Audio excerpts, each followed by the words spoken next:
against Bitcoin. It's going up forever.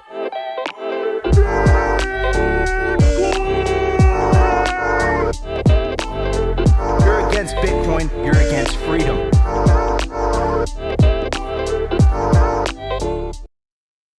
Morning. Because what I think is happening is really what we want to measure is your purchasing power in energy terms. And so I like oil. And so this is the SPXTR, so the S&P total returns. That's what this is. So the S&P total returns, what I'm showing for those listening, since 2020, the SPX total returns is 83.59%. So since 2020, you're up 83.59% in the SPX total returns.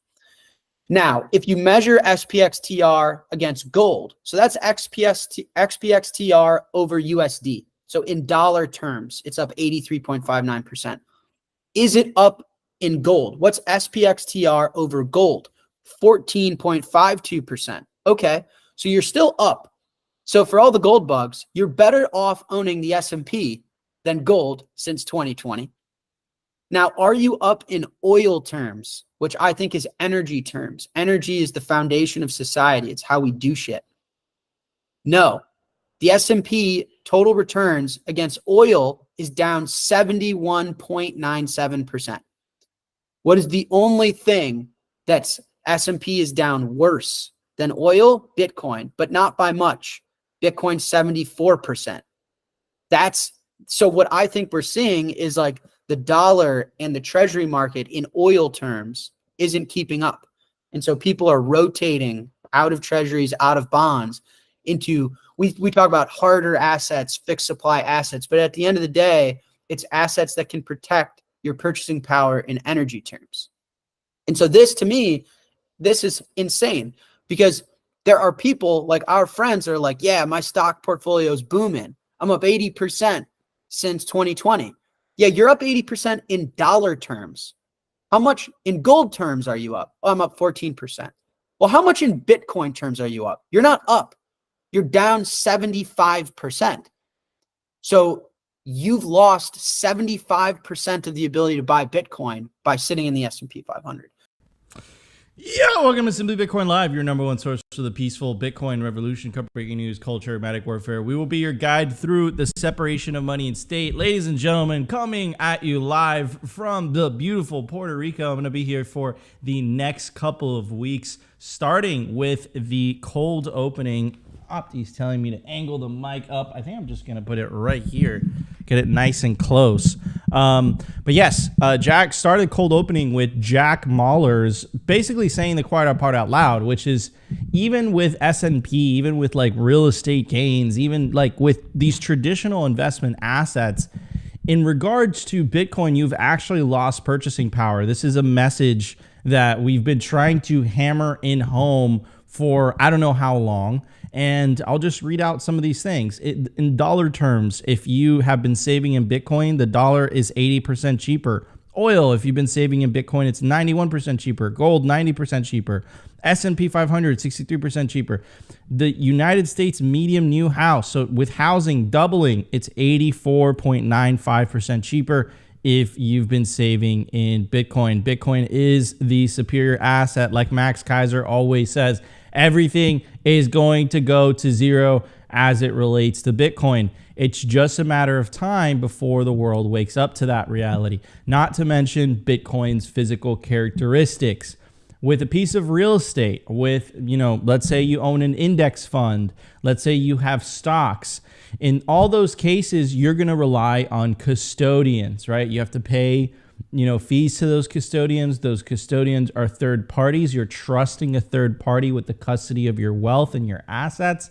And then with real estate, you have to pay property tax. Also, you have to pay maintenance. What if there's a natural disaster, a hurricane, a tornado, an earthquake? You have to pay for those expenses. Bitcoin, you can literally put it in a self-custody cold storage wallet, leave it there. No fees, maybe you have to upgrade your wallet every 5 or 6 years, but it's like minimal, maybe a couple $100 that it's going to cost you, but that's it. It's just going to stay there, right? So not only from a maintenance perspective is it considerably cheaper, you can take it with you. You can send it anywhere around the world. You can't send like stocks anywhere around the world. You can't send a house anywhere around the world. It's kind of stuck where it's at. And Bitcoin is better performing. Now, I think the point where Mahler's pointed out, which is fascinating to me, because this is something that actually Max Kaiser was saying the other day when he went on the Alex Jones show. He predicted that within 12 to 24 months, maybe it's a little aggressive, everything was going to be, energy prices were going to be repriced in Bitcoin versus dollars. And it kind of makes sense, because the argument that Jeff Booth makes is that the world should be naturally deflationary, but as long as you're living on a fiat money standard, because of government's manipulation of money and because of their coercive means, it creates this artificial inflationary world. If you're on a fiat standard, Bitcoin is the only asset that will actually allow you to experience the world as it should be due to the productivity gains of technology. Things should naturally be deflationary. And that's something that the world has been psyoped into thinking, which is that somehow money has to lose purchasing power in order to function. And it is the job of us Bitcoiners to really wake people the F up to that reality, because they're sound asleep. They're too busy fighting between red party and blue party and left and the right, where they don't realize that the issue is broken money. So we fix the money, we fix the world. We've made a tremendous amount of progress on that front in terms of moving the Overton window. Trump speaking at the Bitcoin 2024 conference was a historic event. I can't emphasize that enough. You have mainstream broadcasters from Tim Pool, Russell Brand, Tucker Carlson, all dropping Bitcoin by name. It's just a matter of time before they come to the realization that Bitcoin is the solution to at least half the world's problems, because you can make a very strong argument that half the world's problems stem from rotten, corrupt, broken money. And that's exactly what Bitcoin fixes. And I think that's a great way that Mahler's pointed out, the way that he broke down that case in regards to, look, it doesn't matter if you've invested in the best index funds. Bitcoin has still outperformed everything, essentially. The only thing that Bitcoin, according to that graph and the analytics that he was looking at, the only thing that Bitcoin, it still outperformed it. It just didn't outperform it by a huge margin, was energy. And he makes a really good point. The energy makes the world go round. But Bitcoin and energy go hand in hand. Bitcoin monetizes stranded, wasted energy. No other asset on the face of the planet does that. Bitcoin is truly unique. Anyways, I'm going to bring up my host who filled in for me yesterday with our boy Adam O'Brien from Bitcoin Well. Of course, we got Optimus Fields in the house, and we got Matt from MacroMinutes. Back in the day when Simply Bitcoin used to do the Twitter Spaces, I think this was like a year ago, MacroMinutes would come in there and drop the macro fire. So happy to have Matt back on the show today. How you doing, bro? Doing well. Thank you guys for having me. I appreciate it. I was actually telling Opti offline. I feel like I had a bit of imposter syndrome at that time because I was so interested in what was going on in the world, but I didn't necessarily have the experience to always communicate what it was that I was trying to get across, and have definitely pivoted more to just leveraging my engineering background now and talking about that stuff. So hearing you talk about Bitcoin and its ties to energy and not losing purchasing power in energy terms is like, man, you're speaking my exact language, because I'm sitting here in the parking lot of a power plant right now, literally. So, bro, dude, you're literally like, what do you mean? What do you mean that you're suffering from imposter syndrome? Nico, sorry, you need to turn down your gain a little bit. It's getting a little spiky. There we go. How's that, Opti? Yeah, there we go. Makeshift studio in Puerto Rico. Makeshift studio in Puerto Rico. And by the way, the power might be a little consistent here, so Opti might have to fill in for me, instantaneously if I drop out. But I will say that, Matt, I'm so glad that you came on today's show, because you can break down a little bit in regards to what Jack was saying. Like, I don't think it's a coincidence that, you know, the energy, like the best performing things is energy and Bitcoin. And I don't think it's a coincidence that they're so closely correlated. Yeah, no, I completely agree. And I think, you know, this is, a lot of people don't like this take that Saylor has. I don't really understand why there's so much backlash against it. But when he says Bitcoin is energy, I really think this is what he's getting at, right? Is that Bitcoin is inexorably linked to energy. Without energy, you can't have Bitcoin. Bitcoin, you know, the proof of work consensus mechanism, it literally ties it to energy. And that's why it doesn't lose purchasing power in terms of energy, or it's part of it at least. Obviously, scarcity. But yeah, I just think, you know, if you go all the way back even to like Henry Ford talked about making an energy currency, right? Because anybody who really looks into what makes modern society run, you cannot escape the fact that you have to expend energy to make modern society work. Our modern society is built on the backbone of an energy grid and energy infrastructure that allows for each of us to basically leverage more work day to day in our lives. If you actually looked at, in human labor terms, how much energy you're utilizing, it's ridiculous. I mean, just a real quick like fun fact, right? I row competitively, and if you look at the wattage output that I can do for about an hour, I can make 200 watts on average, right? So I can make a fifth of a kilowatt hour in an hour, and I am dead, right? And then you look at, you know, just toasting your bread is using more than that, right? And if you think about that in human energy expenditure terms, that all of a sudden it comes very clearly into view why it's so important. So there's actually like a really famous like graph that's been making the rounds on Twitter, where it literally shows you the prosperity of countries and the amount of energy that they're using. And it's like a direct correlation. Like countries that use less energy are poorer. Countries that use more energy are wealthier. And there's this whole like death cult movement. Forgive me for like, I mean, isn't it true? Like there's like a death cult movement happening all around the world. Again, it's not everybody, but it's definitely popped, you know, it's definitely gained popularity, where they're like attacking energy usage. It's like even if it's like green or whatever, it's like energy usage is bad. And I just see that as like, is that not a death/poverty cult? Like I can't describe it in any other way. I will double down on this. Anyone that wants you to use less energy literally wants to take you back to the Stone Ages. Energy use is good. And we're going to definitely dive more into that during the culture.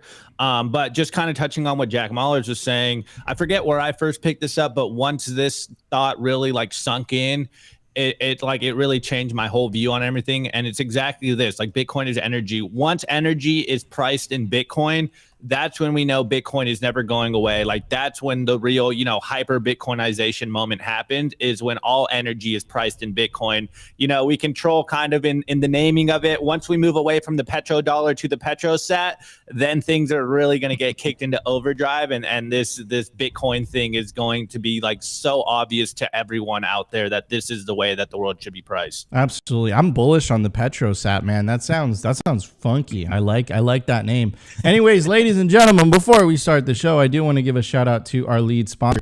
Guys, I'm talking about Bitcoin Well. Bitcoin Well is the best place to build your automatic self-custody Bitcoin stack. Buy real Bitcoin, enable your independence with the fastest and safest way to buy Bitcoin in Canada and the USA. I said automatic self-custody. What does that mean?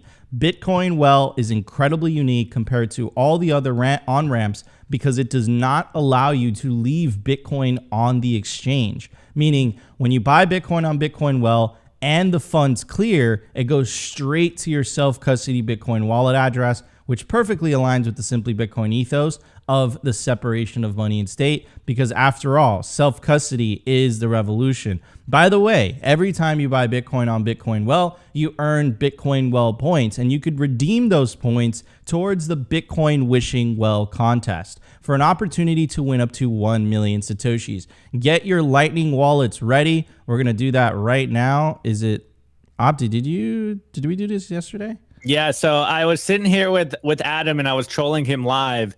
and do it again. Try it one more time. Apparently, no, not earn points. You had to hit the 500 points. You don't even remember how to do it. There we go. All right, apparently, when it crashes, it means someone is literally using that at the exact millisecond. So it just means a lot of people are using it. Boom. Okay, first person to scan. Thanks, Opti. First person to scan the QR code wins 500 sats. I'll do it one more time for good measure.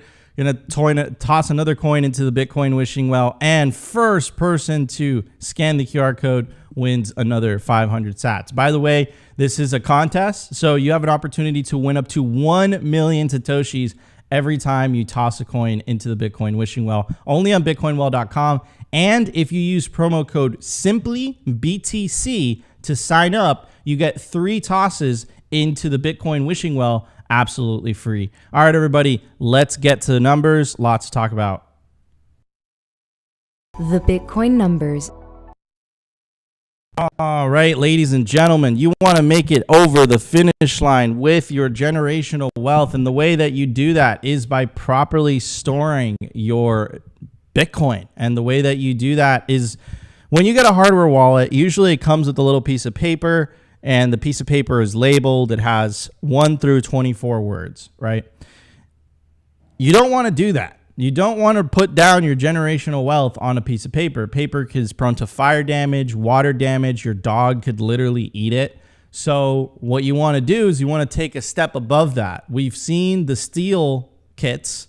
This is titanium. You literally want a proof of work, stamp your seed into a titanium seed phrase storage kit. You literally hammer the individual letters into a piece of titanium, one of the strongest metals on planet Earth. It is literally fireproof. It's waterproof. Your dog's probably not going to want to eat it. And if it does, it's probably going to break its teeth. So this thing is made to last. This is how you should store your generational wealth. And if you use promo code SIMPLY, you get 15% off the Stamp Seed Titanium Seed Phrase Storage Kit. So head over to stampseed.com today and use promo code SIMPLY to get a 15% discount. Hey, Nico, you got to turn your gain down a little bit, bro. A little more. It's a little. How about now? Are we good? Maybe a little more. Dude, this is pretty low. There you go. Whatever. I'll turn you up over here. All right, cool. At the time of recording, it's probably because I'm speaking straight into the mic. At the time of recording, the Bitcoin price is 59,770. Sats per dollar, 1,673. Block height, 857,783. Blocks to halving, 192,217. Halving estimate, March 28th, 2028. Total Lightning Network capacity, 4,801 BTC. Capacity value, 287 million. Realized monetary inflation, 1.43%. Market capitalization, 1.18 trillion. Bitcoin versus gold market cap, 6.82%. In the grand scheme of things, we are just getting started. Anyways, one of the central themes of this show is not only the disintermediation of money, but also the disintermediation of information. And the general idea that you guys have to get through your heads, and if you've been tuning into the show or if you've just been paying attention to what's been happening, is the government or governments were not prepared for social media. They weren't prepared for millions upon millions of people communicating directly amongst each other. They weren't ready for individuals building up huge platforms by themselves and being able to say things that perhaps don't fit the official party line. One of the things that, is a highlight of this is the latest Trump and Elon interview on X. You literally see all the legacy media outlets not even commenting on the substance of the conversation, but just a character attacking Elon and Trump, right? It's like, what is the? It's like I didn't subscribe to the New York Times to get your opinion on their personalities. I subscribed to the New York Times so you can tell me what the F they said. That's the whole point of a news organization. And I think one of the things that really highlighted that was the rise of popularity of social media. It's not a coincidence that X is the most popular news app. People are tuning out of the regular media sources. And just like the financial system, governments always hoped that there was going to be a handful of intermediaries they can co-opt. In the case of media, think about it. There's really 12 notable newspapers in the United States. Before the internet, maybe there was 50 TV channels, of which maybe 5 are news channels. That's only a handful of people that you can co-opt, and you can knock on the door and say, hey, look, I'll give you special coverage if you choose to cover the news a certain way. And there's actually a historical precedent. Back when the United States invaded Iraq, the New York Times came out with an article, and I believe that the author actually won a prize for this and everything, that Iraq had weapons of mass destruction. It came out after the fact, 5 years later, that was actually information being fed to her by the intelligence agencies. Moving forward a couple years later, it's those same media outlets, the New York Times, the Wall Street Journal, that are releasing hit pieces on Bitcoin. The New York Times released that hit piece where they manipulated the color of the sky over a mining facility as if miners release gas or something. It's just hot air. But of course, they're trying to sell the public on a narrative. And then the Wall Street Journal article, where it was Elizabeth Warren and co. tried to convince the American public that Hamas was using Bitcoin in order to circumvent US sanctions and launder money. It was only after the reaction from the online community, Twitter and Nostr, that we called bullshit. And we said, no, that's not true. Most terrorist financing is done through the traditional financial system. You're not being honest and sincere in your arguments. What you really want is to create a monopoly for a central bank digital currency. And it always reminds me of this Bukele article, and I reference it all the time. I'm going to read the last line. This is Bukele writing for Bitcoin Magazine for the audio listeners. They're willing to fight, lie, smear, destroy, censor, confiscate, print, and do whatever it takes to maintain and increase their control over the truth and everything and everyone, which is why we always talk about on Simply Bitcoin, this is narrative trench warfare on the battlegrounds of the internet. These are battles of narratives, one narrative of truth and one narrative of lies. And here's the thing. Because our system is based on incentives, the Bitcoin system, and their system is based on coercion, they have to control the narrative in order to psyop people into thinking that money somehow has to lose purchasing power in order to function. Here's another kind of original tweet that I had when the Trump and Elon interview happened. One of the things that you noticed is it was authentic, it was off the cuff, it was literally a conversation, and it was organic. It literally felt like a phone call. Now, one of the things that we've been covering is this gentleman by the name of Mike Benz. He did a great interview on Tucker Carlson a while back, basically making the case that the government was not prepared for social media and how social media was actually being used as a tool by the intelligence agencies to change regimes all around the world. They had no idea that it was going to backfire. So they're trying to take back control of the narrative. And here's a clip from Natalie Winters interviewing Mike Benz, talking about some of the things that they're doing. It's about a 3 to 4 minute clip. Welcome back to the War Room, home of misinformation, disinformation, and so much more. I'm sure with the entity and organization we're about to unpack with Mike Benz shortly, we probably get a very low rating from them, but I'm honored to be on the receiving end of that. But Mike, you guys have a great new report up at the Foundation for Freedom Online, walking through this, media literacy, again, one of these weird euphemistic terms they love to use, groups that's, per the headline, operating in over 90% of American classrooms. They're targeting the children. Imagine that. Can you walk the audience through the new report? Yes, Natalie, this is a very important topic called media literacy.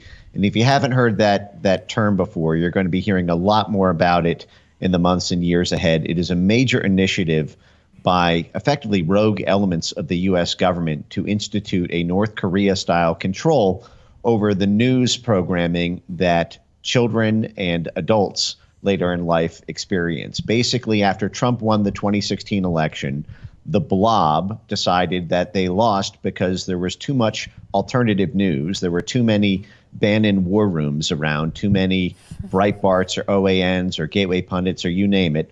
And the poor little New York Times and Washington Post were getting outflanked by all this mean, nasty misinformation and alternative opinions on the internet. And so they came together and came up with this branding device called media literacy in order to launder their control back in.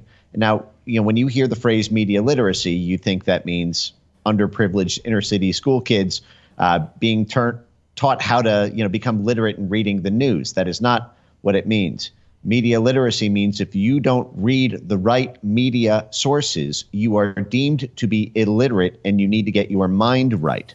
And so there have now been over a dozen U.S. states since 2016 that have passed mandatory media literacy laws requiring K through 12 students in those states' public schools to take media literacy courses to be trained about what they can and can't read and what they can and can't cite.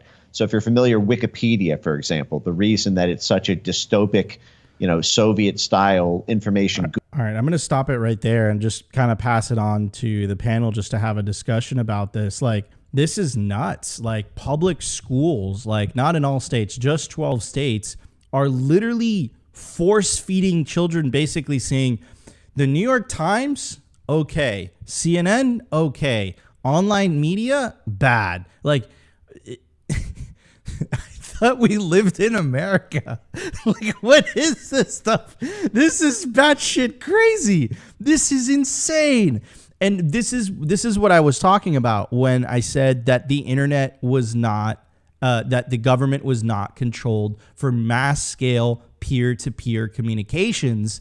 And this is what Bukele was talking about in his article, that their most important weapon is their control on the truth. And you see them scrambling and wiggling, and it doesn't even matter. Like, they've thrown out all the norms of what, freedom of speech should represent in the United States.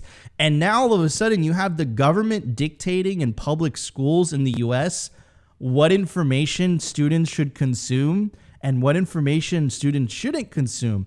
And I get what a lot of you guys may be thinking, like, Nico, this is a Bitcoin show. Like, why are we talking about freedom of information? It goes hand in hand, because without freedom of speech, without the ability to have this type of discourse, we cannot wake people up to the scam of fiat money. People have been psyoped into thinking that money needs to lose purchasing power in order to function. And the way that you combat that is on the battlegrounds of the internet, narrative trench warfare, literally winning over the hearts and minds of people. But what happens when they indoctrinate people very, very early on to literally say, like, look, CNN said inflation is a good thing. CNN said inflation is necessary, or I only could read Paul Kruger. That's what they told me, or I'm information illiterate, right? To use their wording. And then they'll tune out alternative media sources. Why are they so scared of alternative media sources? Because if you can't combat an idea with argument, the next step is censorship. And that's what they're relying on. They don't have any more good arguments anymore. So they're just like, okay, you know what? We just can't have this discussion, period. Like, we just got to censor their speech 100%. That is very scary. And I think it's something to definitely point out.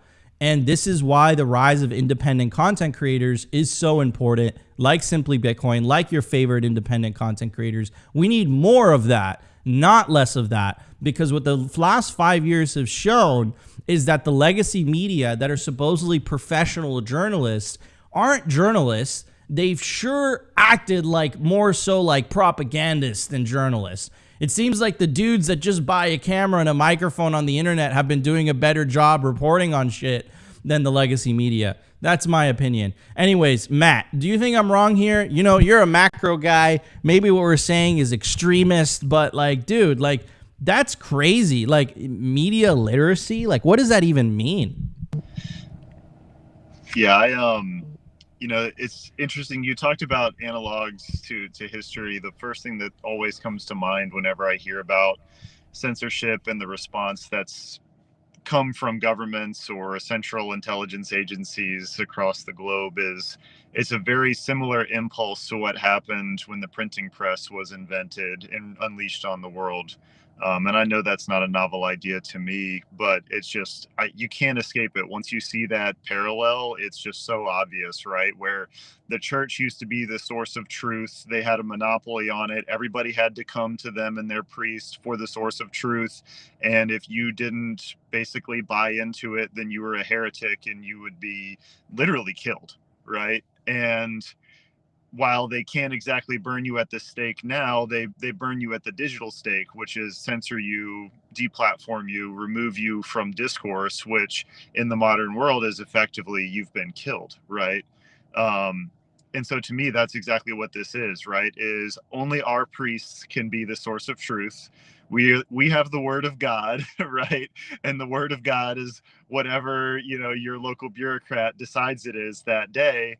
And it's the exact same impulse that was around, thousands of years ago. So I think it's human nature. And I think we're just in that cycle of the redistribution and decentralization of the sources of what's actually going on in the world. And I view it as a really positive thing. And I think obviously we're all living through a tumultuous time, but for me, it's an optimistic time because these tools actually exist for us to take advantage of. So, that's one of the main reasons that I'm out here just trying to have conversations with anybody who's willing to engage, right? It's like we actually have control over the narrative now, and I'm not going to go to my local priest, aka CNN, to decide what my opinions are. I love that how you made that connection, because that's one of the cases that we've been making on the show, one of the central themes, which is this is the separation of money and state. And you just brought up the separation of church and state. Like that was one of the reasons that happened, was that people were like, what, like with Galileo, it's like, no. Like, you understand the planets like revolve around the sun. That's kind of how it works. And they're like, heretic, like that guy, goes to jail. And I don't even think it's a religious thing or like, a God thing or any of that stuff. It just has to do with like the free market of ideas and discussion is a good thing. That's how truth is discovered. Like that's how it should work. There shouldn't be a bureaucratic elite or a papal elite or a priest elite that get to dictate what the truth is for everybody else, because that system fundamentally gets corrupted. That's a lot of power in the hands of few people. And history has shown that absolute power corrupts absolutely. And the last 5 years have shown that, guys, I got to look, unless you've been completely tuned out of the media whatsoever, tune in to legacy media and hear that there was like, just not to get into the pandemic stuff, but it's like, there is no inflation. There's going to be no inflation. It's the supply chains. It's Putin. It's, if you say that there's inflation, it's disinformation. Like, and then all of a sudden, like when they couldn't deny it anymore, Janet Yellen goes on TV and she's like, I was wrong about inflation. Meanwhile, the hive mind of Bitcoin Twitter was calling it for 2 years that there was going to be inflation because it's common sense. They're obviously debasing the currency. They're printing records amount of money. Obviously, that's going to happen. But if you were to listen to the appropriate sources, if you have media literacy, to use their words, you would have gotten absolutely wrecked. You would have been like, oh my God, no one knew that. How like, God forbid, this could have never happened. Anyways, Opti, what's your take on this, brother? Mike Benz, bro, coming in with the fire. I love his takes. Yeah, well, first of all, highly recommend everyone go listen, or rather follow Mike Benz on Twitter. He's becoming one of my favorite Twitter accounts. He's got a very like autistic tinge to everything he's capable of talking about, like naming names and connecting dots, which you just love to see. Obviously, I can't connect all the names off the top of my head. I have to, go in and do the research and kind of literally like with lines connected, but Mike Benz is able to. But my thoughts on this is pretty simple. Like, am I surprised? No, I think everyone knows, at least everyone in our audience, but to people that maybe are newer here, this might be surprising that, the corporate press is biased. I think if you are a Bitcoiner, you've realized this for a while now, that of course the media is biased. It's very obvious that they're biased. I think that the next step for most people is what Mike Benz is doing, which is opening people's eyes to this extension of whatever you want to call it, the deep state, the swamp, the administrative state, the federal government, that the media is an extension of whatever powers that be, however you want to name it. It's becoming very clear that they are just propaganda wings for the government, and they're not real journalists. But this is where I think the mantra of Bitcoiners of don't trust, verify is going to become one of the most important memes for us. Not only the 21 million, also, happy Infinity Day, or everything divided by 21 million. It's 821. So yeah, exactly. That meme of 21 million, hard cap of Bitcoin and don't trust, verify are becoming the central memes. And of course, for people that want to learn and how to behave the best in Bitcoin is stay humble, stack sat, stay solvent. Like, these memes are becoming very powerful because you're realizing that the legacy media is completely biased. They're bought and sold. And if you're still trusting or trusting the official sources, then you're basically being lied to. And you're at this point probably willingly being lied to, because you have to dig your head in the sand to not realize that the legacy press is bought and sold. I'll push back there. I'll say, like, because it's like that's such a, it's like, Opti, I agree with you, but it's kind of like, what I would say is, instead of like defaulting to the legacy media is lying to you, like, don't trust us. Like, don't trust what me and Opti have to say. Don't trust, verify. Like, go and like do your, like, watch what the legacy media is saying. Do your own research. Do your research on Twitter. Do your own research. And you're going to be like, what the fuck is going on? This is nuts. This is crazy. So like, that's what we're advocating for. It's not necessarily to like, oh, legacy media is terrible, they're just lying to you. Like, no. Go like, do your own research. Don't rely on a single source of information. That's all we're saying. Like, 100%. Do your own research, rely on multiple sources. You'll start getting good at it over time. Don't just rely on CNN.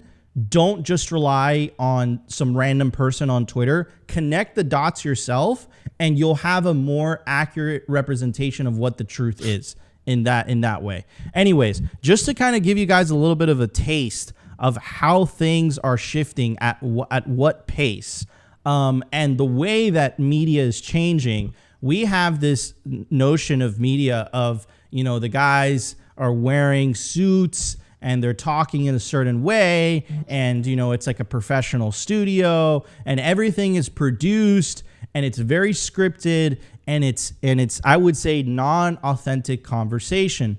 I think what we've seen over the last couple of weeks, specifically with the presidential candidate Trump, we've seen a variety of different conversations. So the Elon Spaces and the Aiden Ross stream, which was hilarious. Like, they step out and there's like a Tesla Cybertruck, and it's like all wrapped in Trump's like assassination picture. Like, it's absolutely hilarious. And again, it's unscripted, it's authentic. And he just had another interview with a very popular comedian yesterday, and the stuff that they said was absolutely hilarious. Now, the reason I want to play you this clip is for two reasons. Number one, it's funny as F. Number two, it's a representation of the times changing and where the future of media is heading. Let's check it out. That was really, yeah. So not just, yeah. That's down and dirty, right? Yeah, and I mean, it was, yeah. But you don't anymore? No, I don't do it anymore, man, and I'm not doing it. Is it too much? Too much to handle? Some of the stuff started to get a real rattle in it, too. I don't know where we were even getting it from in this country, but yeah, it started to make me feel like I was a mechanic or something. So the thing you go back to then is alcohol for the most part. Right. Yeah. But what I want probably is cocaine. But I know that if I have a drink, then it'll be like, okay, well, I had a drink, then I can do this. Is cocaine a stronger oh, yeah. up?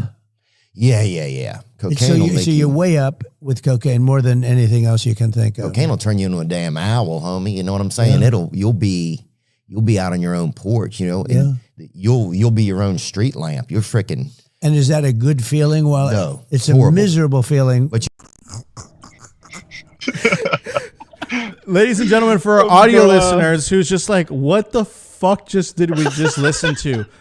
That was Donald Trump talking to an everyday podcaster about cocaine. And of course, the reason that they're bringing this up is because substance abuse is a very big problem in the United States, right? There's the opioid epidemic. It's horrible. You know, substance abuse destroys so many people's lives. So it's a very serious issue. So the fact that was brought up in conversation, you know, the way it was, like, could you have imagined, Opti, that type of conversation on legacy media? By the way, this interview has gotten millions and millions and millions and millions of views. And what that tells me is that the market is telling you that it likes this type of content. It likes this type of authentic conversation. Before, it was like these things were unacceptable. Like, this is insane. This was an insane conversation, but it's like it adds a human element to it. Not only that, it was absolutely fucking hilarious. It was hysterical, bro. That shit was so funny. Opti, what's your take? Well, first of all, Theo Vaughn is hilarious. But yeah, just like seeing, you know, presidential candidate just sitting there with just one of the funniest comedians, and that, like, Theo Vaughn is just completely unhinged, and you just love to see it. But the fact that it's gotten this much attention just goes to show what we've learned here at Simply Bitcoin as well. Just like authentic conversation. It resonates with people because we're so tired of the gatekeepers and the polished, you know, like media production where it's like, okay, these are the official narratives and this is what you need to think about. And it just really goes to show that I think we are entering a new era in social media where just pure authentic conversations about what's actually happening is what people want. Like, we're thirsting for truth, even if it is unhinged, like the Theo Vaughn conversation. Dude, that was so crazy. Anyways, Matt, you have some thoughts before we move on to the next section? Yeah, just actually, it's a bit of a response to a comment that I saw pop up a little bit ago after I spoke previously, which is someone was saying it's not optimistic, it's dystopian. And I just want to quickly reject that and say, no, I completely disagree. Is the attempt to control media dystopian? Yeah, sure, absolutely. But the optimism is what you guys just showed, right? Which is that's what's winning right now. That's what's getting views. It's authentic, real conversations. And to your exact point just now, that wouldn't have happened even 5-10 years ago, right? Because there was this walled garden of media, and I think that's been shattered. And the world is figuring out how to deal with it right now. And a lot of the bureaucracies are trying to figure out how to deal with it. Their natural response is to clamp down. And I don't see how you can't be optimistic there. And this is not the time to go, oh no, they're trying to control us, so we just roll over and let them. It's like, no, now we lean in, we create content, we have conversations like this. Anytime you're given the opportunity, hop on, have a conversation, put your thoughts out there, and like try to move the world in a slight, like, little nudge in the direction you want it to go in every opportunity given. And I don't know, it makes me optimistic. That's the only way that I can think about it.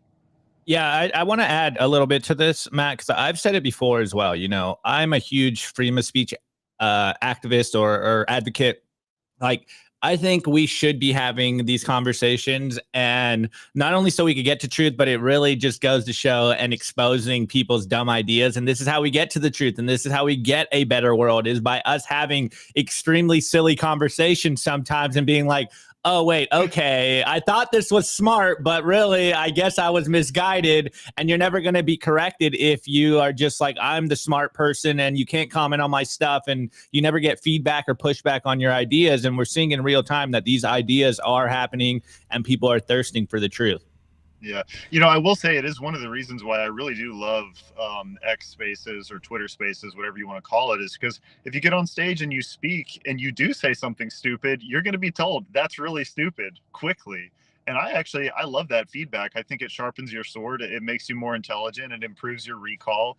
I've become a much better speaker just getting out there and putting my ideas out and being willing to be told I'm wrong and here's why. And I love that feedback. I think it's a great thing, and technology is awesome. We just have to utilize it once again to move the needle in the direction we want to move it in, or otherwise, sure, just roll over and I guess let the bureaucrats decide what you think. But I reject that fully, and I love seeing stuff like this. I think it's awesome. 100%. And there's no way you could put the cat back in the bag. Like you can't, you can't like once this is opened, like it's like that dream world where they're just like, yeah, we're just going to like the future generations are just going to consume CNN and New York Times. Like we're going to educate them to do that. Like that is such naive thinking. But I think it's an indication of what Bukele was referring to, of how desperate they are to maintain their control on the truth. And I think the good news is that they're definitely losing. Anyways, everybody, let's hit the news. Lots to talk about. The Daily News. I want to give a shout out to our sponsor, Foundation Devices. It's self-custody done right. They built a premium grade hardware wallet called Passport right here in the US. It's fully open source and verifiable. It's the most intuitive Bitcoin wallet designed with a UX reminiscent of a simple feature phone. So you will know how to navigate it and use it the moment you pick it up. Get your Bitcoin off exchanges and into your own hands in just a few minutes. Experience the peace of mind that comes with taking ownership of your own keys. After a massive sellout during Bitcoin Miami 2023, the Passport is back in stock at foundationdevices.com. Bitcoin only, open source verifiable, completely air-gapped security model, gorgeous design craft, premium grade materials. If you're thinking about getting your Bitcoin off exchanges, this is the one for you. Check out the Passport link in the show notes below to learn more. All right, everybody. One of the ways that you take back your financial sovereignty is taking cold storage of your Bitcoin. And the way that you do that is by getting yourself a hardware wallet, right? So obviously we recommend the open source Bitcoin only hardware wallet, the Passport by Foundation Devices. It's incredibly easy to use. You can pair it up with the Envoy app. And if you use promo code SIMPLY, you will get a discount when you buy yourself a hardware wallet. So guys, you want to get the Passport. Not your keys, not your cheese. Don't leave your Bitcoin on exchanges. You want to take self-custody. That's how you take back your financial sovereignty. Anyways, speaking of the acceleration of, the death of the nation state, which is interconnected with the separation of money and state, we had some crazy news yesterday. And what I'm referring to, and I love how this article kind of downplays it, by the way, and it says, it's from thestreet.com. Although not news, social media was abuzz with talk of Kamala Harris backing Biden's 44.6% capital gains tax, which is already crazy in the United States. The capital gains tax, the max bracket, is about 20%. So there'd be doubling the capital gains tax, 44%. So can you imagine, like, just think about this for a second, right? Like specifically as it relates to capital gains. You earn money, which you have to pay income tax on, right? And then you decide to use some of that money to invest. Investing is not a sure bet, right? You take on risk. But, if you handle the risk properly, you could potentially make a return. Not only do you have to pay taxes on the income that you make, now you have to pay taxes, or the way that it's structured now is you pay taxes on the investment returns that you make, while you're also simultaneously paying taxes on the money that you're using because they're debasing the currency. Absolutely insane. It goes on to say, Harris' potential backing should not be a shock, given that she has been vice president under Biden for the past 1,300 days. The kicker is the 25% tax on unrealized gains for the ultra wealthy. So this is a step above everything that I just said. This is basically saying that if you are past a certain amount of wealth, you have to pay 25% of that wealth to the government. So it's not only capital gain, so it's not only income tax, it's not only tax on your investments, it's not only tax on your money, but after you reach a certain amount of wealth, they want to take 25% of it. So you've paid all of that tax and you still manage to make a good amount of money for yourself. And now the government is saying, we feel entitled to 25% of that. This is the same government that continues to spend trillions of dollars every single year, more than it collects in tax revenue. This is the same government that is sending billions of dollars funding foreign wars. This is the same government that left $80 billion in Afghanistan just for a couple months later to send billions more to Ukraine. That's the same government. And they have the audacity to basically tell you, hey, you know what?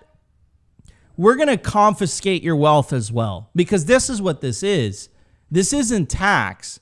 This is confiscation on wealth. Now, what a lot of the comments have said is, oh, Nico, this only applies to people that are worth more than $100 million. And this is like, okay. And my response to that is, dude, like, do you not know history? You know how they convince people about the Federal Reserve and the first iteration of the income tax? You know what the first iteration of the income tax was? They promised everybody that they would only tax the top 10%, and that tax would only be 3%. Look at where we are now. And these are the same piece, the same entity. It's the state. And you're taking their word for it. You think they're going to stop? Like, no, that's insane. Like, this is insane. This is a crazy, crazy world. Here's Bob Burnett. Bob Burnett is the CEO of Barefoot Mining. And he says, as horrible as this looks on the surface, it is even worse when you think it through. Currently, nobody must report their net worth to the government. A 25% tax on unrealized gains also means we will all be required to report our net worth. This type of information has never been the purview of the government. This is a blatant attack on our privacy and a set of information no one should trust the government with. So, like, you know, like we've seen this play out in Soviet Russia before. It's like, please report how much cattle you have. And then before you know it, the men with guns show up and it says, hey, you know, we got to redistribute this to the people. Like, like that's insane to me. Here's James Lavish. He says, good afternoon. A 25% on unrealized gains is nothing more than a cheap political talking point that is monumentally stupid that will never happen. I mean, until it does happen. This is what I said. Unrealized gains equals your wealth. They want to tax your wealth after they tax your income, after they tax your money via debasement. And then I put it another way. Yes, and of course, I'm talking as if I was the U.S. government. Yes, we printed a fuck ton of money, debasing your savings, and now we're going to tax the shit out of you for nothing in return.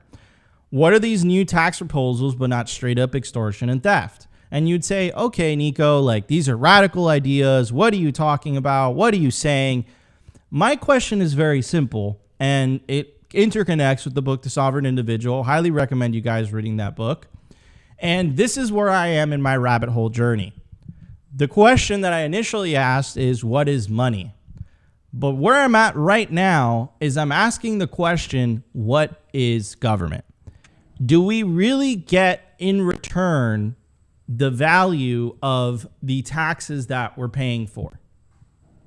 What am I going to get in return for paying 25% of my wealth to a government, to a federal government that can't control themselves, that essentially was colluding with social media platforms in order to silence speech, to bring up the Mike Benz thing, that is literally paying for, you know, media literally courses in schools so that people only consume certain types of information, for a government that can't take responsibility for the debasement of the currency, like, is that the world that we want to live in? Like, that's my question to you, everybody. Like, is that the world that we want to live in? This is nuts. It's like the government is a bunch of shitcoiners that can just print the shitcoin at will, aka fiat, and they essentially hold everyone hostage and they control the men's with guns. I maybe that's a very radical of me to say that as a Bitcoiner, but I can't help but to like not see it that way. Like, when they seriously come out and make these types of proposals, when I hear politicians talking about price controls, and then a couple days later talking about a 25% wealth tax, like, you know, what is this but not extortion? Like, this is like mafia-like behavior. And the argument is like, look, like, we need more equality, we need more wealth redistribution, you know, we need a more equal society. And my response to that is, take a look at history and let me know how that has worked out every single time. It's been an absolute catastrophe that has resulted in 150 million people dying last century. So yeah, I think the best allocator of resources is the free market. It does it without coercive means. It does it with voluntary entrepreneurialism. It does it with people taking risks. And if they succeed in the risks that they take, they get rewarded for it. What the government does is they have an unlimited money printer. They have absolutely no consequences to any of their actions. And we're all just supposed to be and just stay in like, okay, this is great. This is phenomenal. Like, they're censoring us. You know, they're arresting certain people for speech. In Canada, they're locking people up if they protest. Like, what is government? What is government? That's the question I have for you guys. Like, what should be the role of government in life? Because the way that we've been sold as Americans of what the role of government should be, it should be a minimal government to ensure and protect the property rights of everyone, right? That should be the role of government.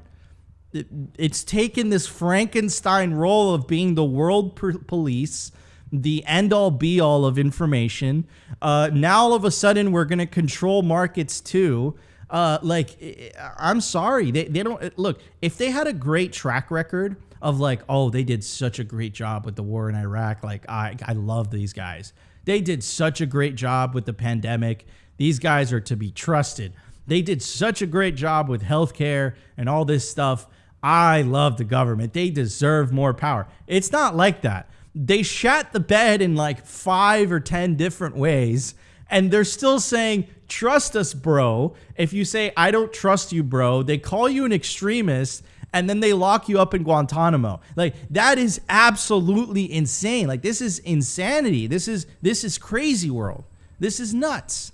So anyways, that's my take. That's where I'm at my rabbit hole journey. I think we need less government. I think we need accountable government. And I don't think we will ever have accountable government without the separation of money and state. As long as there's a bureaucratic elite create money for free that everyone else has to work for, there will always be a huge misallocation of resources, and there will always be an abuse of power of the money printer. That's my take. What are your takes? What are your takes, Matt? Oh man, there's so many directions I could go there. I'd say, first of all, I know you guys like memes, so I sometimes I just think in memes. That's all you can do when you go on something like this. And the first thing that came to mind is there's that meme of Bugs Bunny with the Soviet Union flag, like, kind of transparently put across it, and it just says your loss, our profit. That's the first one that comes to mind for me. But I think, you mentioned a little bit earlier the Overton window shifting. And I think more than anything, I view this as them trying to just really shift that Overton window towards, we get to have more of your stuff, and you should own nothing and be happy about it. I do think, at least based on just how gridlocked a lot of the stuff in the US is, I do think it'd actually be pretty hard to get that through.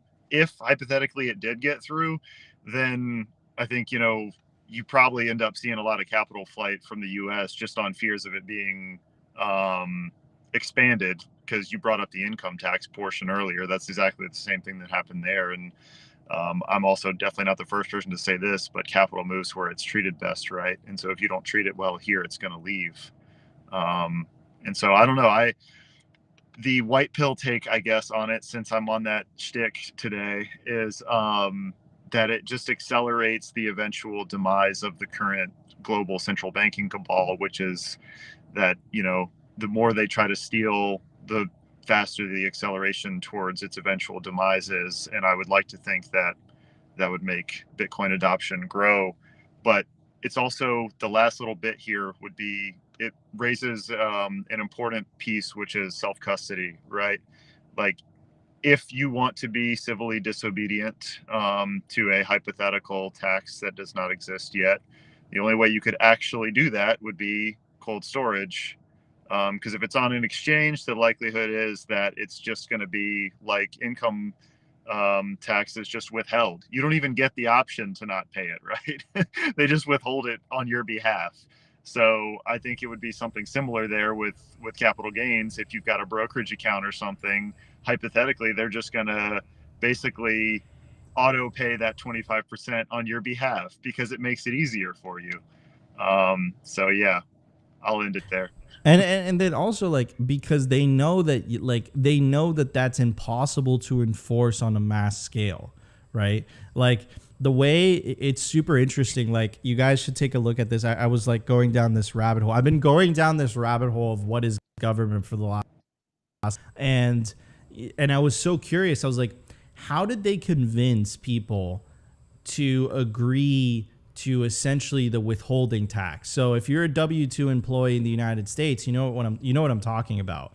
So essentially, you get paid every month, but your employer acts on the behalf of the government and automatically deducts the tax that you owe. And the reason that they did that is, again, it's a lot easier to co-opt a handful of employers, right, than millions upon millions of people all over the country and say, hey, you owe us taxes at the end of the year, right? So the way that they instituted that system was really clever. And that system was actually instituted, again, back during World War II. So it was instituted under the guise that, oh, we have to pay for the GIs coming back. We have to pay for the war. So we're going to institute this system. It's going to be temporary. Just like the Nixon shock, just like, temporarily suspending the convertibility to gold, none of this shit was ever temporary. None of it was ever temporary. It just got worse over time. And then, I don't know if I've mentioned this yet, the Bank Secrecy Act, right? When they passed that, essentially that law made it so that every $10,000 transaction had to be reported to the government. So, and the reason for that is they the guys for that is like money laundering, terrorism, AML, KYC. What they don't tell you is that back then, if you adjust $10,000 for inflation, it's the equivalent of $80,000 worth of purchasing power today, but they kept the number, right? So there's a historical, there's historical examples for me to feel this way. Like, I don't trust you. You've betrayed that trust in 50 different ways. I don't trust what you have to say. I don't believe that you're going to be able to get prices under control. You've been in power for 3.5 years. I don't think you're going to be great towards the Bitcoin industry. Your actions have shown something.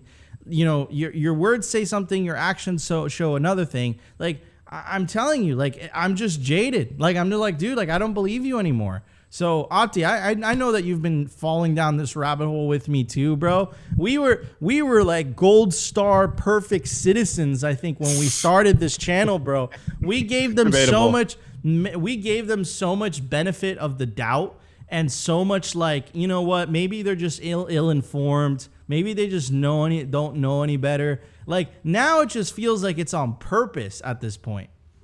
Yeah, well, first and foremost, my thoughts are this is absolutely stupid.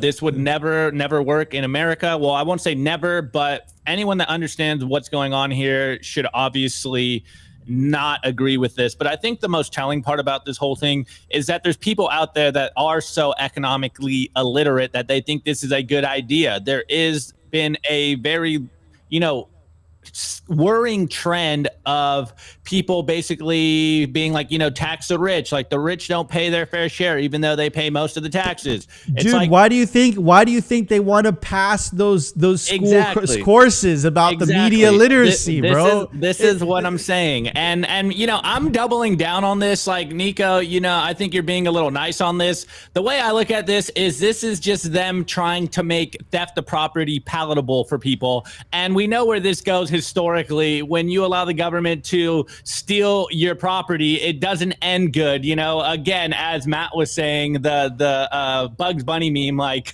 you took the risk, but this is our wins now. And it's like, this is stupid. This is very dumb economic policies.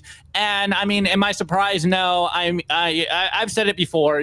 This is all sounding very Marxist to me at this point, and I've given them the benefit of the doubt for a while. But now I'm like, it's very clear what they want to do. They want to steal as much property from you as possible. I know there's like people saying they're like, oh, this is only going to be for the ultra rich, but we know how government mandates go. They're going to use this to basically ensure that there is no more social mobility, so that like if you're a poor peasant now, you will always be a poor peasant. And there's like, what's the point of working hard if your wins, you have to give away 25-40% of the risks that you're taking? Like, if all my wins are going to the government, what's the point of even working? And we've seen this play out in real time. Like, this is stupid economic policies, and the fact that people think this is a good idea just goes to show like how ill-educated most people are. And man, it's absolutely disgusting what we're seeing, that people believe this is a good idea. Like, I could rant about this forever, but I do want to get into the culture. So yeah, Nico, I'll hold back. 100%. Like, guys, like the solution to this is the separation of money and state. Like, you want to end the insanity and the divisiveness and the whole political fugazi and the thing. Separate money from state. That fixes the base layer of society. Politicians are incentivized to actually do good by their constituents. Like, it truly fixes things. As long as DC has the ability to print money, these continued crazy effing ideas will just continue. It will just continue until the system just collapses inevitably one day. But the good news is that you can opt out right now.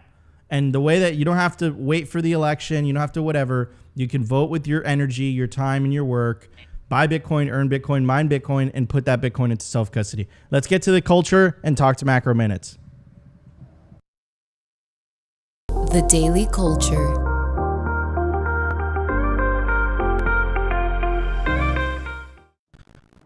All right, everybody, I do want to give a shout out to the Orange Pill app. It's the Bitcoin social layer. Stack friends who stack sats. To get started, scan the QR code on your screen or check the link in the video description.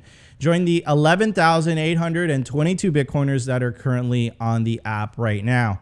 It is the Bitcoin social layer. So if you're traveling, you go to a new city, you go to a Bitcoin conference and you don't know any Bitcoiners around you, you pull up the Orange Pill app and it will literally tell you the Bitcoiners around you, and it will literally give you the ability to send them a message directly. It's also the #1 resource for Bitcoin only events. Like I said, if you're going to a conference and perhaps you're there for a week and the conference is only 2 days and you want to know what to do at night, the Orange Pill app is for you. It will literally show you the Bitcoin events near you.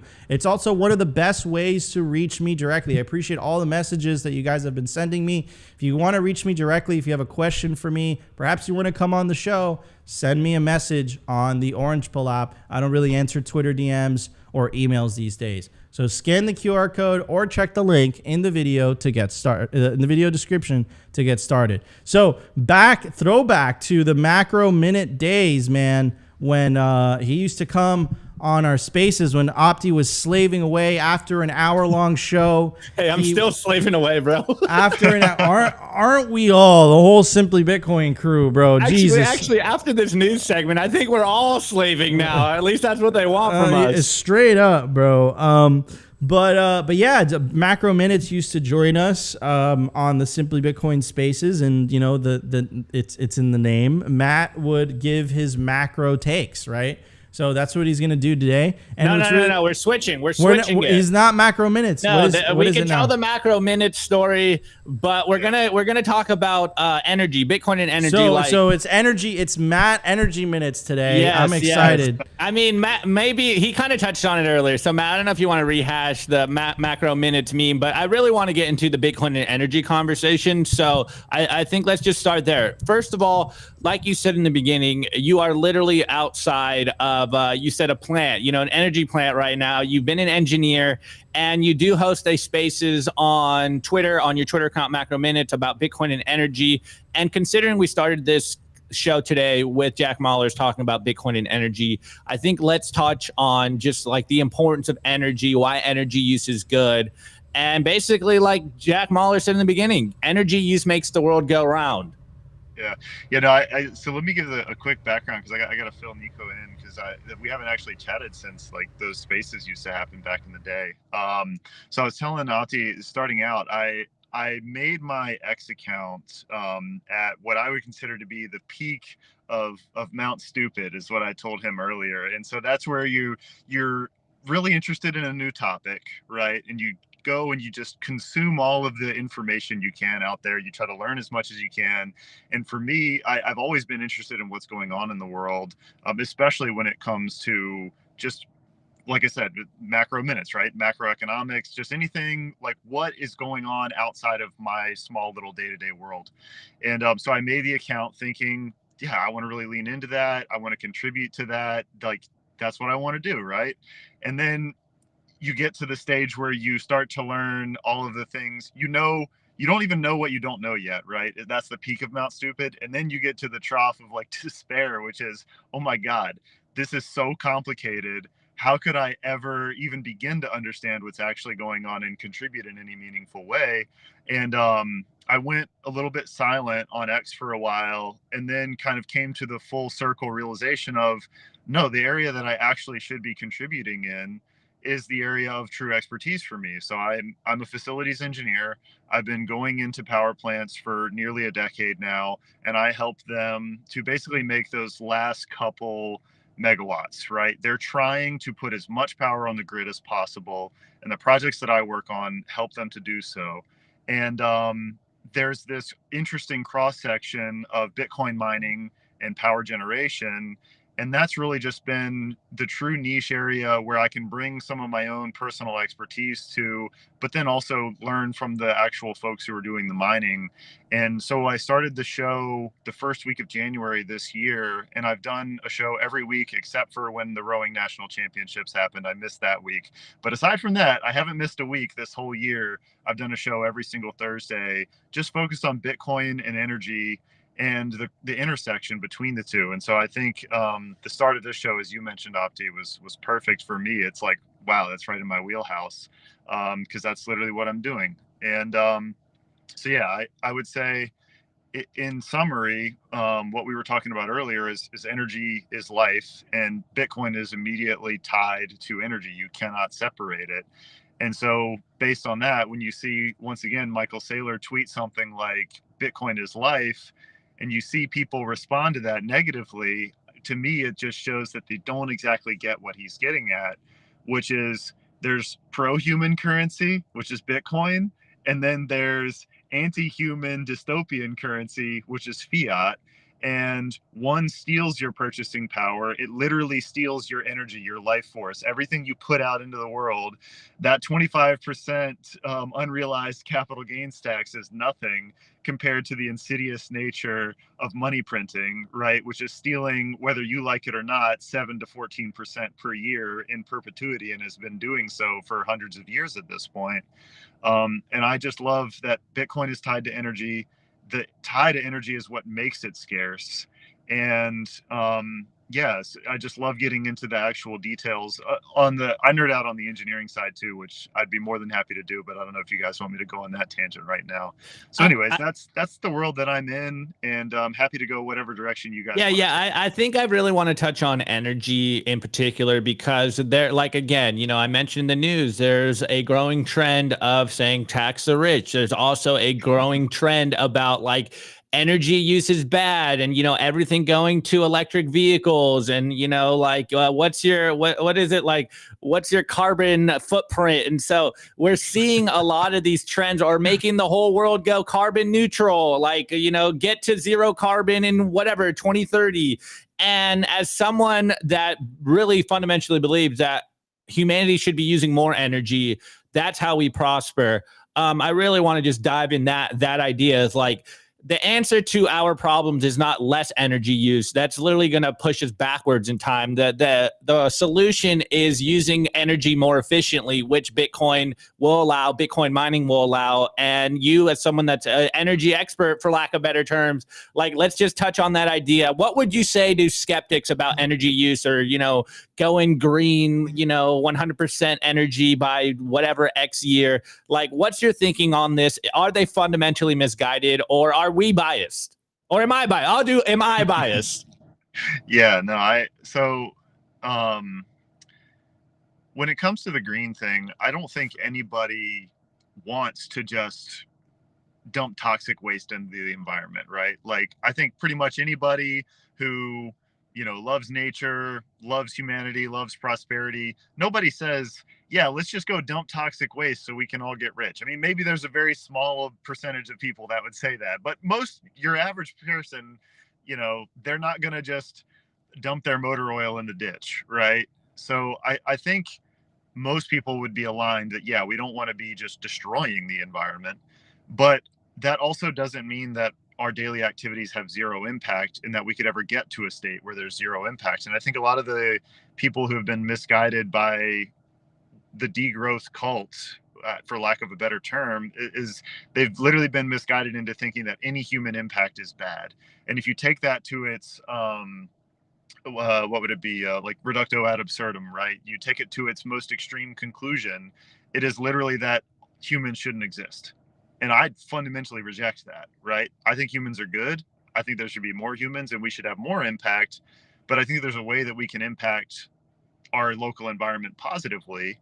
And I'm extremely biased towards nuclear, pro-nuclear. I'm in nuclear plants multiple days a week. I'm sitting in the parking lot of one, right? So like I think that they are basically peak humanity, us functioning at our highest level. We're taking spicy rocks and we're boiling water with it, and we're using that to do all kinds of great things in the local community, and it produces effectively no waste. I mean, the waste is stored on site in concrete casks and it fits in a parking lot, and you can power basically 1 million, 2 million homes for decades, and all you do is basically make some concrete boxes in a parking lot. That's a pretty good trade-off if you ask me, right? And so versus, for example, let's say you are pro-solar. I'm not anti-solar, anti-grid scale solar maybe. I think if you want solar panels on your house, by all means, go for it. But I also don't think we should be clear-cutting thousands of acres of forest to put up solar panels when, once again, it's a bit of a meme, but we can just take spicy rocks and boil some water with it, right? Like, it takes so much less space. Energy density is super important. Lynn Alden has some great takes on that. So I encourage anybody to check out her work, and her take on energy density, I think, is spot on. And I think one of the kind of like, I don't want to say misconceptions, because I love the way that you simplify it, right? Which is, it's spicy rocks, right? Radioactive rocks, right? Yeah. And then, they heat up water, and then that powers a turbine, and then bing, bam, boom. That's the way it should work. But yep. I think that there has been, some issues, whether that's 3 Mile, Fukushima, Chernobyl, that I think have, given the industry a bad name. I think a lot of people don't realize how far nuclear reactor technology has come and how much safer they are today compared to kind of like the first iterations of nuclear reactors, which have led to some like catastrophic disasters in the past. Well, I would say catastrophic, depending on how you measure it, right? Let's take 3 Mile Island in Fukushima, for example. There were no radiation deaths associated with either of those accidents. And so for me, it's like, how is that a catastrophe? 3 Mile Island still is, well, I mean, they mothballed it for economic reasons, but the reactors still function fine. People were still working on that facility. Chernobyl is a little bit of a different scenario, right? But it's also, to your point, a much older design, a Soviet design, no containment around it. You have a steam explosion. The actual core material gets, atomized into the local environment. Were there radiation releases? Yes, but I actually would encourage anybody who's more curious on this specific topic to look up the YouTuber Kyle Hill. He has some really good, concise videos, 20, 30 minutes on 3 Mile Island, on Fukushima, on a bunch of other lesser known nuclear incidents with orphan sources of radioactive material. And if you really want to understand the science and the implications of some of those accidents, I'd encourage you guys to check out that YouTube channel, because he does a way better job than I could right now live in digging into the details of each of those individual incidents. But I would just say, broadly speaking, radiation is just to be respected, but definitely not feared, right? Just like electricity. Don't go licking wires, right? And you won't get shocked. What would you say? And again, I'm playing devil's advocate here to just address all the attacking points from the media and from the, how do I say this? From the death cult of humanity, which is the people that believe that somehow using less energy is going to make the world a better place. But I would argue the exact opposite. One of the arguments that they would say is the storage of used rods. I think that's the correct term. So they kind of haven't really figured out like that. Like right now, I think they put them in like a concrete coffin and then they kind of leave them on site. And they stay radioactive for, I think it's a couple thousand years or so. Is that overblown as well? Once again, I would say it depends on what your, it's kind of like when you assess risk of any kind, right? Certain people say that some risk is acceptable. Others would say no risk is acceptable. There's a spectrum there, and certain people are going to fall in certain places. For me personally, if you've got a really thick concrete casket that's storing your fission byproducts, you can stand right next to one. I'm not right next to it, but I'm in the vicinity of one now having this conversation with you guys, and I'm not, glowing green with 3 eyes. Your eyes are technically glowing green right now. But, if you look at storage on site locally, for example, we used to actually truck all of the waste to a storage facility. And then there was some controversy around that, and some laws were passed where it was basically like, hey, we're going to store it on site at each facility now. And there are many ways that you can handle the storage of nuclear waste. In fact, there are next gen reactors that can take that waste and then use it to generate more energy. Some of the molten salt reactors, which are pretty interesting technology as well. Probably, once again, not a tangent we would want to go on right now, but the point is there are solutions, whether it's storing it in underneath the ground in a mountain somewhere, and or actually just recycling that waste, using it to generate more energy. A lot of the isotopes are actually valuable for medical devices and or various forms of medicine. So there's a lot of uses for it. It doesn't necessarily have to just be put in a concrete cask and sat on site. But even if that is what you do, well, still, once again, you line it with lead, you surround it with concrete, and aside from somebody really nefariously trying to do something to damage it, which if they did, they would need a lot of firepower. to me, it's a non-issue. But once again, I recognize that I'm very biased because it's the field that I work in. And I do think, that being said, because I'm rad worker certified, I understand radiation like to a degree that the average person doesn't.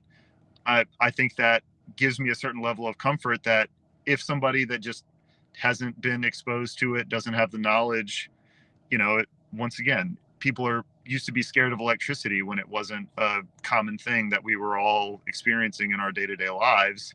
And now nobody thinks twice about flipping a switch and the lights come on. It's just a part of life. And so I think there's absolutely a place where nuclear could get to there. And I think we were on that trajectory until, unfortunately, you had some pretty strong propaganda against the technology. So that's my general take on it. Technically, it's not propaganda; it's media literacy. But no, in regards, and again, the reason I play devil's advocate is because I kind of want to just lay out all the counter arguments against nuclear energy. Now, What would your argument be for example, why shouldn't we build that? Like, for me, it's just so incredibly obvious, but like, why shouldn't we build out these giant solar farms and these giant wind farms? Like, they don't have the dangers of radiation and, the renewable, man. Like, we can just use all these renewable sources. Like, why should we focus on nuclear energy versus, these giant, they always say renewable, but those rare earth metals required for those solar panels, bro, and the amount of birds those wind turbines are killing, man. No one likes to talk about that, but what's your take on all that? Yeah, so that's why I'm primarily against grid scale solar, right? Like I said, I think if you want redundancy at your house, and in the event of a storm or something, you lose connection to the grid temporarily, you've got some solar panels and a battery backup. I think from an individual sovereignty standpoint, it's actually not a bad move to have something like that.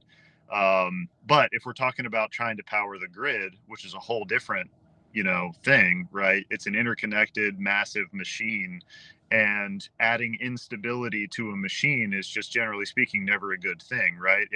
If I told you, hey man, I really want to make one of your tires on your car square, you'd look at me like I was crazy, right? And it's like, no, that's incompatible with my car's functionality. Like, that doesn't make any sense. And that's kind of like what wind and solar do to the grid. They destabilize it, right? You're adding intermittent sources of energy. And I would say even beyond some of the points that you brought up, where renewable, not really, right? Because the fine print there, if you read it, is, well, you got to replace the wind turbines every 6 to 10 years, and the solar panels, you have a hailstorm and they're all foobar, so you got to replace the entire 5,000 acre solar farm just because you have one thunderstorm. And oh, by the way, all the places that have a lot of sun tend to also have thunderstorms, so that's a thing, right? They're sensitive to weather events.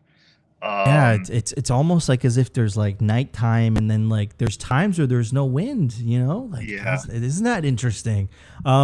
So the reason, and we are getting close to the top of the show, and I do want to make it full circle, guys, because you guys know the theme of the show. We will be your guide through the separation of money and state, and all the topics that we talked about today, whether highlighting the insanity of the proposed income tax, highlighting the disintermediation of information, and now highlighting the importance of Bitcoin and energy. MacroMinutes, Matt, like, why is it a match made in heaven? And my final question to you is, how is Bitcoin going to fundamentally change the energy industry for the better? Easy question, super simple answers, right? No, it's such a novel thing to have a flexible demand for a grid. And that is the really important thing to understand, right? Is the grid is designed, it's built with an excess of capacity so that it can respond to any new demands coming in. So you're always producing more than the grid is demanding, because at any moment the grid may demand more and there's a response time. Well, Bitcoin mining shifts that to where the energy generation facilities can just generate at a steady rate, and the grid operators can basically just tell the miners to shut off if they need more capacity to go to other places. And in fact, the miners want to do that anyways, because when everybody else is demanding more energy, I tell people this all the time on my spaces. I'm like, you're actually willing to pay more for your electricity to make toast in the morning than a Bitcoin miner is to make Bitcoin. That's how cheap Bitcoiners are, right? They will not outcompete you on price per kilowatt hour. But what they do in stabilizing the overall system is lower that cost for everybody else around. And that's just such a novel thing. It's so important for human flourishing. Like if you tell people, hey, having Bitcoin miners in your area will lower your electricity prices, they may look at you a little cross-eyed because they've probably been told the opposite, but that is literally what happens. And to me, that's just so powerful. It's like, who doesn't want to have a cheaper electricity bill, right? 1,000,000%, 1,000,000%. And this is, by the way, like this isn't theory anymore. This is actually happening in Texas. Like Texas is providing stability for the Texas grid. It's actually allowing the rollout of renewable energy sources without the necessity of government subsidy, because all of a sudden, because they are, you know, there isn't sun all the time, there isn't wind all the time, and you want a stable grid. Bitcoiners are always that buyer of last resort. So it allows the grid operators to kind of plan ahead, because they know that the Bitcoin miners are always going to be like, hey, give it to me if no one's going to take it. So yeah, man, it's really quick, one like slightly different way to say that, right, is because you just mentioned the subsidies piece. Bitcoin mining is so powerful for the grid that it takes technologies that make no sense otherwise, and it actually makes them make sense, right? Because wind and solar made no sense for the grid without massive battery backup before. But Bitcoin mining actually makes a technology that makes no sense for the grid start to actually make sense. And that just tells you by itself how powerful it is. And I would just say one last point of clarity, because I've gotten this feedback before, is that I come across as like kind of a nuclear only guy who's anti-wind, anti-solar, and I'm definitely not. I'm a pro free market person. If you want to contribute to the grid, whether it's burning coal, burning oil, natural gas, nuclear, wind, solar, I really don't care. I just think it should have to compete in an open free market on its own merits. And as long as you're able to produce electricity at a reasonable cost, I think you should be allowed to participate. Amen to that. Amen to that. All right, everybody. This was Simply Bitcoin Live for August 21st, 2024. I'm your host, Nico. This is my co-host, Optimus Fields. And this is our guest for today, Matt from MacroMinutes. Take care, everybody. We'll see you tomorrow for a brand new episode of Simply Bitcoin Live. It was brought to you by BitcoinWell.com, on a mission to enable independence.